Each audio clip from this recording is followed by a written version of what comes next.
Okay, welcome back to the Mekong River here today, and I've had the great opportunity to meet a wonderful lady here that owns this beautiful coffee place here on the Mekong River. Joy, why don't you tell us a little bit about yourself and how you came about this? Let's see, I am here in this area is 4 years ago, but I am in Chiang Khong about 9 years now.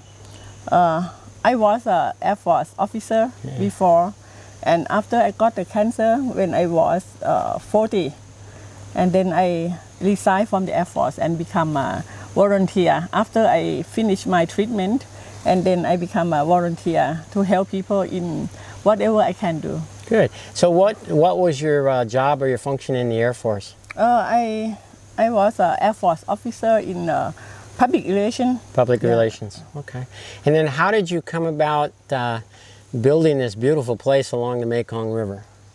I believe in destiny. Indeed, I don't think about to come here or to find the land or stay here, but it's a destiny that I visit here once, and then I metหลวงพ่อไพบูลย์สุมังคโล and I stay at the area of the temple for 5 years, and then I moved here for 4 years. After the people that live here they want me to help her to support something, and then I came here and I love it. So you set up this facility or this beautiful place here? Yeah, my dream is I want to, because I found that I'm so lucky in this life. I work with the Air Force for 20 years, and I see many countries with my career. I got master from England about the communication management by sponsored by the English company.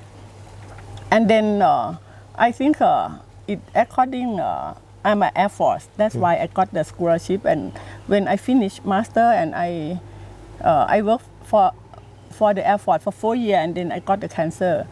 And I still believe that everything that make me become today, it mean I should give back to the society. And after I recover from the cancer, and then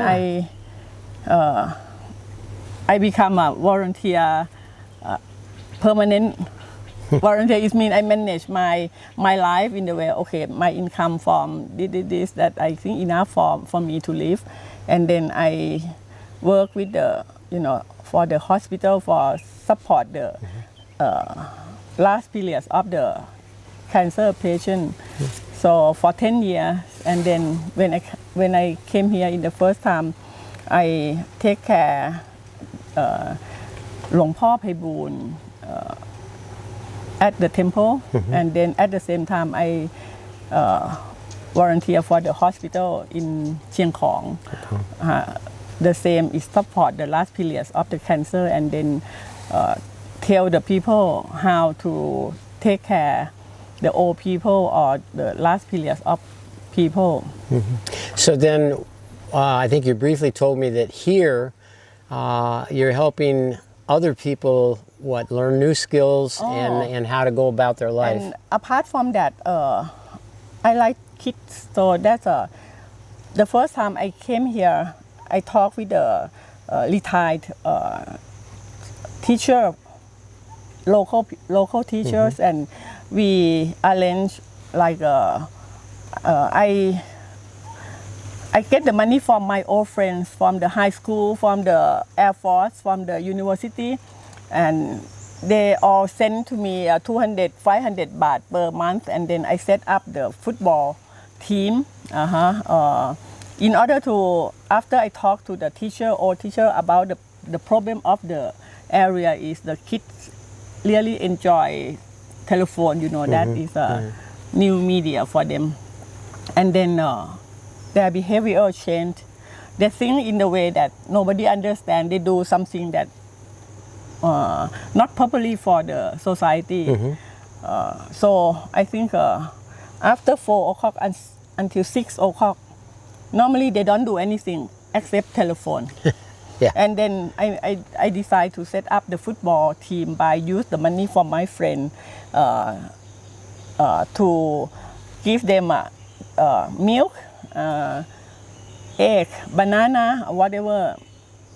Just only come to the field, play football, and then they will get food after finish the exercise. And I found that it's good for them because they're happy. I heard some boys told me that, oh, it's indeed more fun than Playing on the phone. yeah. And then I did like this two places in Chiang Khong and then in Rim Khong. Now I am in Rim Khong district. And then I set this land in order to allow every kid can come, and then I just find a job that suit them. On Sunday I hire the teacher, drawing teacher, and take the kids come and teach them. Apart from that is I want them to learn how, to be together with other, because most of the people in this area is from the mountain. There are many tribes of ethnic minorities. And then the different language, different culture.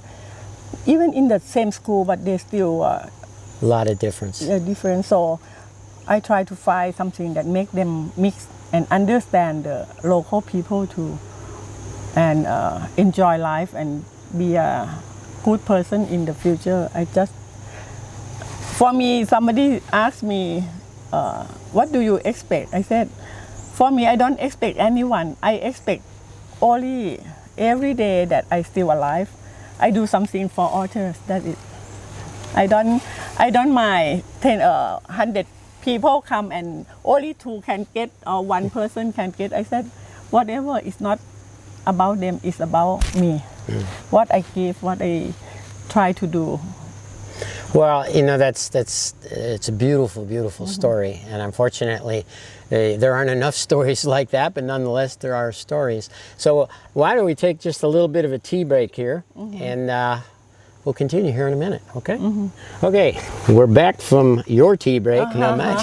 So continue with, if you would, this phenomenal story about what you've done here, and the people that you hire and the skills that they are able to get through what you're doing here.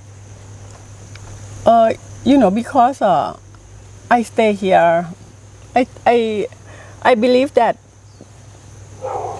for me, wherever you go, you have to live with the people around you. So the technique of the Air Force tell me that for me, we have what is it? It's like 17 kilometers away from your house. You have to make them to be your friend first, and then you will live in that place safely, because people know you. People know who you are, what you do, and what you try to do. And I come here the first time is I support in the way that I can. Like you can see cemetery in the front of my my land. Yes. Is it you call cemetery? It's a burning. Right. Yeah. And at the time I came, they don't have it. They burn from the original one. Is from the ground up. The ground, and then they really need it. And then I just ask my friend, tell my friend, talk to people that know me, support me, and then only 1 month we can make it. And I support the school inside. Is a mountain tribe, 100% is the Muser, and the school is so, like they eat on the floor and don't have any table, and even the building is so poor, because the system of the government is if the student doesn't, the children is not expand, they don't get the money. So right. I fix it and make it better than the past. So I try to help. It's not my money, it's my friend and everyone that know me help me. And then now everyone know me, and even now I live alone here with my 2 dogs. Many people always think, oh Joy, how can you stay alone? It's so dangerous or something. But for me, I said, why people will come to hurt me? Yeah. Everyone always said, if anything happened to you, just call me. Everyone give me a telephone and tell me all the time that if anything wrong, just call me. And I said, I don't worry anything, because a life is not just for safety in the way that, Right. you know, and if you give everything, I believe that is more than safe. People will love you and will help you when you get trouble. Well, and I can relate to that because for years now, doing what I do with my filming and so forth and my documentaries, I always travel alone, And in Southeast Asia, and it started in Vietnam, they gave me the nickname Hobo Rider. And that is actually my website now, is or James Herbert, aka Hobo Rider, because they say, how come you always ride alone? Isn't that dangerous? And well, there's certain aspects of it that might be dangerous, but it also gives me the opportunity, for example, to meet people like you. And whereas if you're in a group, the dynamics are completely different. You don't have that one-on-one, opportunity that we're having right now. But I can relate to what you're talking about with the children, because that's a very special place in my heart, and that is in particular with the ethnic minority children, because for me, I've seen it through the 4 countries that I've spent a lot of time in, and that would be Thailand, Cambodia, Laos, and Vietnam. And the small little schools and the opportunities that they don't get, for me personally, it's almost heartbreaking. You see these children, because I firmly believe that a child's brain wasted is a terrible thing. Because to give a child an opportunity that's the rest of their life, to give them an opportunity. So what you're doing it's the most beautiful thing that a person can do or give back to the to the human, to the world in general. So because you can't change adult, you can they are too old to correct anything. Yeah. But for kids, they collect the information that they change or change not, we don't know. But we believe that in the future, if they find something that that they have to think of something that the experience that. Their brains are like little sponges, and if you give them the opportunity to be able to learn, they will learn and they will prosper, and also they're the future of a country. And that's another, for me, personal hot button issue, and that is the way that in Southeast Asia that the girls are raised down here and the boys are up here, and I have a real problem with that, because from my way of thinking, most of these countries, the future in the country is with the girls and the women. Just my personal opinion, but on a different subject, since we're at this beautiful place along the Mekong River, how do you feel about, or what you have seen in the recent years with the flow or the reduction in flow of the Mekong River? I know one thing. Even the big storm, it doesn't change anything for the river, because when my friend called me, oh, you must get the flood because now the rain is so heavy. I said, no, it's not, because it doesn't change that much like you think, because like we know, the dams, 7 dams from China, and in the Laos, 2 dams from Laos. We are in the middle, so I said the lucky Chiang Rai will not, run out of the water, because we still on the top of Laos dam. Right. Even we are down from China. Yeah. But I think of the town that under the Laos dam is, and I know that it's very dry. Yeah. Well, and a piece that I've done, I did a year or so ago on this, is that the water flow down in the Mekong Delta in Vietnam has dramatically reduced to the point where the people in the know, the scientists have been following this for years, this flow issue, and they're projecting that by 2024, or not 24, I'm sorry, 2040, the Mekong Delta will no longer exist. And the dramatic effect of that is just incredible. And that's why I'm trying to do, and I appreciate you allowing me to be able to just kind of, take some photos and follow along the river here, because it's always interesting for me to see, okay, last year it looked like this year it looks like that. It's hard to deny, realizing that, can we do anything about it?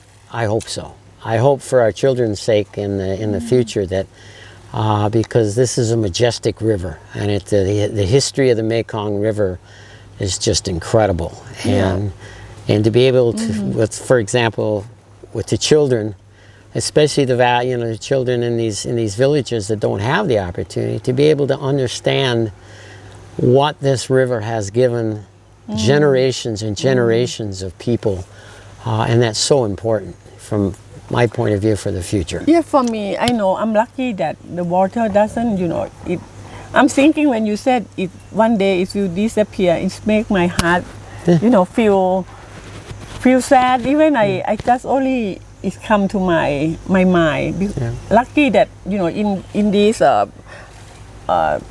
like Chiang Rai, lucky that we still see the water, and when it dry and die, I know my heart will gone. If I know that one day I can't see the water anymore, it's so sad.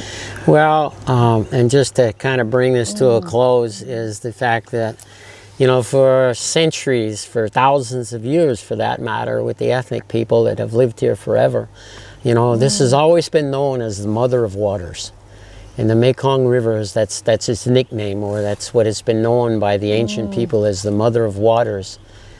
And it's very dear to my heart that you treat the Mother of Waters the way it's being treated. But there again, you can certainly understand it, and I can understand it, and I don't even live here, but I spend a lot of time along the Mekong. But it's a very similar story throughout the world. As to what we are doing to the world in general, and most of it is done for this, for money, and this little people, or the people that rely on this, they have very little control, but we just have to leave that where it is, because we have no control over that. But anyway, I want to say thank you very, very much for this tremendous opportunity, and thank you so much for what you're doing for these children, because that, as you say, giving opportunity to children that normally would not have that opportunity can change their life. And there's nothing more wonderful or more beautiful that a person can do in their life than what you're doing, and I appreciate that. It is for me, it's not for me, it just, I think everyone has that mind, want to do the good thing for the author, but it depends on the chance.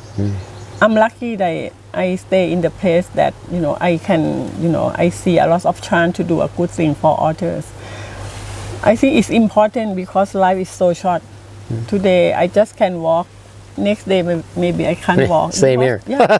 And so I want, I want people think now that what you can do now for author, because we can't live that long. Yeah. If you just postpone, if you just do something that one day you will know that is unreasonable, do something that is not impressed in your heart, it's just money that finally we have to leave it. Yeah. Do something that, is something that can come back anytime in your heart when you think about it.